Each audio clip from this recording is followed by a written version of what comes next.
Hi ನಮಸ್ತೆ, welcome back to ಕೊಳಲೀಸ್ kitchen. ಇವತ್ತು ನಾನು ಮಲ್ನಾಡ್ ಸ್ಪೆಷಲ್ ಜೀರಿಗೆ ಮಿಡಿ ಉಪ್ಪಿನಕಾಯಿ ರೆಸಿಪಿಯನ್ನು ಶೇರ್ ಮಾಡ್ತಾ ಇದ್ದೇನೆ. ಮಲ್ನಾಡ್ ಮಾವಿನ ಮಿಡಿ ಕರಾವಳಿ ಸ್ಟೈಲ್ ಉಪ್ಪಿನಕಾಯಿ ರೆಸಿಪಿ ಇದು. ಮೊದಲಿಗೆ ಉಪ್ಪಿನಕಾಯಿ ಮಸಾಲೆಗೆ ನಾನಿಲ್ಲಿ 3/4 kg ಆಗುವಷ್ಟು ಸಣ್ಣ ಸಾಸಿವೆಯನ್ನು ಚೆನ್ನಾಗಿ ತೊಳ್ಕೊಂಡು ಬಿಸಿಲಿನಲ್ಲಿಟ್ಟು ಪೂರ್ತಿಯಾಗಿ ಒಣಗಿಸಿ ಇಟ್ಟಿದ್ದೇನೆ.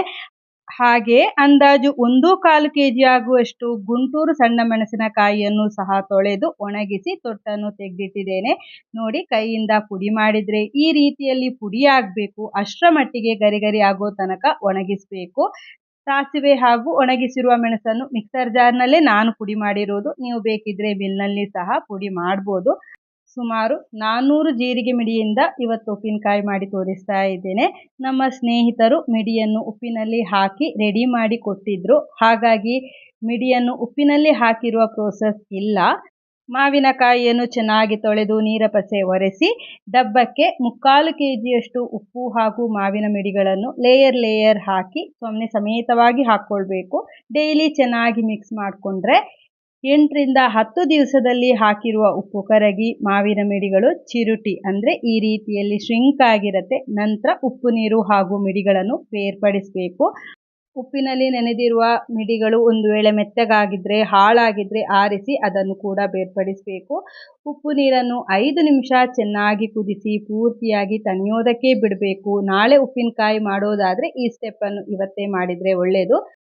ಅಳತೆಗೆ 1 ಲೋಟ ಅಥವಾ ಕಪ್ಪನ್ನು ಆರಿಸಿ ರೆಸಿಪಿ ಉದ್ದಕ್ಕೂ ಅದರಲ್ಲೇ ಮೆಷರ್ ಮಾಡ್ತಾ ಹೋಗಿ. ನೀರ ಪಸೆ ಇರದಂತಹ ಮಿಕ್ಸರ್ ಜಾರಿಗೆ 1 ಗ್ಲಾಸ್ ಆಗುವಷ್ಟು ಪುಡಿ ಮಾಡಿರುವ ಅಚ್ಚ ಖಾರದ ಪುಡಿ, ಅರ್ಧ ಲೋಟ ಸಾಸಿವೆ ಪುಡಿ, 1 ಲೋಟ ಕುದಿಸಿ ಬಿಸಿ ಆರಿಸಿದ ಉಪ್ಪು ನೀರನ್ನು ಹಾಕಿ, ಅರ್ಧ ಚಮಚ ಒಳ್ಳೆ ಪರಿಮಳದ ಇಂಗು, ಅರ್ಧ ಚಮಚ ಅರಶಿನ ಪುಡಿ ಹಾಕಿ ಅರ್ಕೊಳ್ಬೇಕು.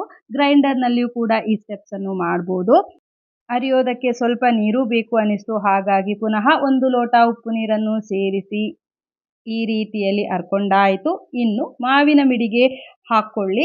ಪುನಃ ಇಷ್ಟೇ ಪ್ರಮಾಣದಲ್ಲಿ ಅಚ್ಚ ಖಾರದ ಪುಡಿ, ಸಾಸಿವೆ ಪುಡಿ, ಅರಶಿನ ಪುಡಿ, ಇಂಗು ಹಾಕಿ ರುಬ್ಕೊಂಡೆ. ಆ ಮಿಶ್ರಣವನ್ನು ಸೇರಿಸಿ ಮಾವಿನ ಮಿಡಿಯಿಂದ ಬಿಟ್ಟಿರುವ ಉಪ್ಪು ನೀರೇನಿದೆ ಅಷ್ಟು ಉಪ್ಪು ನೀರನ್ನು ನಾನು ಇದಕ್ಕೆ ಹಾಕ್ಕೊಂಡಿದ್ದೇನೆ.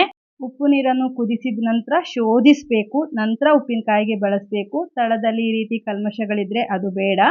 ಉಪ್ಪಿನಕಾಯಿಗೆ ರಸ ಜಾಸ್ತಿ ಬೇಕು ಅಂದರೆ 1 ಲೀಟರ್ ನೀರಿಗೆ 1/4 kg ಉಪ್ಪನ್ನು ಹಾಕಿ ಚೆನ್ನಾಗಿ ಕುದಿಸಿ ತಣಿದ ನಂತರ ಉಪ್ಪಿನಕಾಯಿಗೆ ಸೇರಿಸ್ಬೋದು. ಚೆನ್ನಾಗಿ ಮಿಕ್ಸ್ ಮಾಡಿ ಆಯಿತು. ಈಗ ನಮ್ಮ ಉಪ್ಪಿನಕಾಯಿ ರೆಡಿಯಾಗಿದೆ. ಗಾಳಿಯಾಡದ ಡಬ್ಬದಲ್ಲಿ ಹಾಕಿ ಮಿನಿಮಮ್ 3 ತಿಂಗಳ ನಂತರ ಉಪ್ಪಿನಕಾಯಿ ಬಳಸೋದಕ್ಕೆ ರೆಡಿಯಾಗತ್ತೆ. ನನ್ನಮ್ಮ ಮಾಡುವ ವಿಧಾನದಲ್ಲಿ ಇವತ್ತಿನ ಈ ರೆಸಿಪಿಯನ್ನು ಮಾಡಿರೋದು. ಮನೆಯಿಂದ ಮನೆಗೆ ಸಣ್ಣ ಪುಟ್ಟ ಚೇಂಜಸ್ ಇರಬಹುದು. ಉಪ್ಪಿನಕಾಯಿ ಪ್ರಿಯರು ಮಾತ್ರ ವಿಡಿಯೋಕ್ಕೆ ಲೈಕ್ ಮಾಡೋದನ್ನು ಮರಿಬೇಡಿ. ಹಾಗೆ ನಿಮ್ಮವರೊಂದಿಗೆ ಶೇರ್ ಮಾಡಿ. ಮುಂದಿನ ವಿಡಿಯೋದಲ್ಲಿ ಸಿಗ್ತೇನೆ. ಧನ್ಯವಾದಗಳು.